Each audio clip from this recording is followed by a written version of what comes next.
ई आकाशवाणी गोरखपुर। अब रउआ सभे वेद प्रकाश पाठक से भोजपुरी में समाचार सुने। प्रधानमंत्री नरेंद्र मोदी आज रात 8 बजे राष्ट्र के संबोधित करी हैं। इससे पहले 14 अप्रैल के वहां के देशवासियों के संबोधित कैले रहनी और कोविड-19 के नाते लॉकडाउन के अवधि 3 मई ले बढ़ोले के घोषणा कैले रहनी। प्रधानमंत्री नरेंद्र मोदी मुख्यमंत्रियों से अपने राज्य में पूर्णबंदी के बारे में उनके विचार से 15 मई ले अवगत करावे के कहले हैं। श्री मोदी राज्यों से पूर्णबंदी से धीरे धीरे छूट देहले से जुड़ल परेशानियों से निपटले के तौर तरीकों से अवगत करावे के कहले हैं। वहां के कहले कि पूर्णबंदी के पहला चरण में लागू कैल गये उपाय का दूसरका चरण में जरूरत नहीं हो। यही तरियन तीसरका चरण के उपाय के चौथा चरण में जरूरत नहीं हो।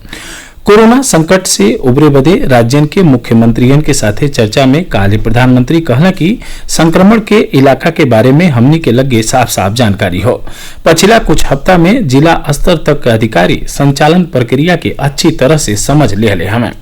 प्रधानमंत्री कहला कि कोविड-19 के प्रसार के जानकारी से ढेर संक्रमित इलाकन पर ध्यान देने में मदद मिली। वहां के कहने की ग्रामीण इलाका में कोरोना के प्रसार के रोके के होई।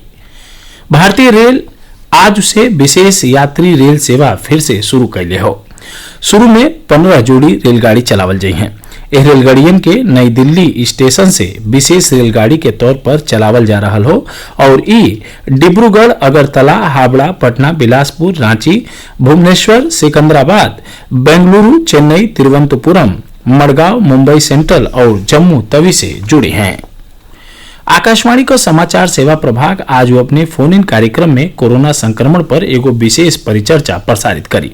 इनमें दिल्ली का राम मनोहर लोहिया अस्पताल का सीनियर चिकित्सक डॉक्टर A.K. वारसड़े हिस्सा ले रहा हमें। श्रोता स्टूडियो में सीधे फोन कई के विशेषज्ञ से सवाल पूछ सके न। नंबर हो 011-233-144। हमनी का टोल फ्री नंबर हो 1800-115767। ये कार्यक्रम आज रात 9:25 से FM गोल्ड ऑडियो चैनलन पर सुनल जा सकेला। आकाशवाणी का समाचार सेवा प्रभाग अपने विशेषज्ञ राय कार्यक्रम में कोविड-19 पर अग्रणी चिकित्सा विशेषज्ञ के राय प्रस्तुत करेला। इस श्रृंखला में आकाशवाणी से बतियावत सफदरगंज अस्पताल नई दिल्ली का senior physician doctor M.K. Sen कहले कि ई कठिन दौर हो और हमनी के लॉकडाउन के मूल नियम के माने के चाहिए। ये घड़ी एक परीक्षा की घड़ी है। ये वक्त हमें और भी अधिक मात्रा में संयम, सुरक्षा और अनुशासन का ध्यान में रखना है। जो लॉकडाउन के मूल मंत्र हैं, जैसे कि सोशल डिस्टेंसिंग हुआ या स्वच्छता, cleanliness, use of mask, hand washing, इसको निरंतर पालन हमें करते रहना होगा। प्रदेश सरकार ग्राम रोजगार सेवकन के बैंक खातन में धनराशि भेज दिले हो। मुख्यमंत्री योगी आदित्यनाथ आज राज्य के 35,818 ग्राम रोजगार सेवकन के खातन में 225 करोड़ रुपया से बेसी का राशि भेजले हमें। मुख्यमंत्री योगी आदित्यनाथ जेठ महीना के पहला मंगल पर आज सज्जो देशवासियन के शुभकामना दिले हमें। ट्वीट संदेशा में वहां के सज्जो प्रदेशवासियन खातिर मंगल कामना कैली। ओहर पूर्णबंदी के नाते अयोध्या, वाराणसी और गोरखपुर के लेके और यो जगह पर मंदिरन का कपाट बंद रहने। अयोध्या के हनुमानगढ़ी सादतगंज के महंत त्रिलोकीनाथ लोगिन से घर ही में रह के पूजा अर्चना कैले के अपील कैले हैं। कोरोना महामारी के संकट के समय सरकार ग्रामीण इलाकन में मनरेगा के तहत रोजगार उपलब्ध करा रही है। आजमगढ़ जिला के 1,688 ग्राम पंचायतन में 68,000 श्रमिकन के योजना में काम दिहल गयल है। 3,000 से बेसी प्रवासी श्रमिकनों के काम दिहल गयल हो।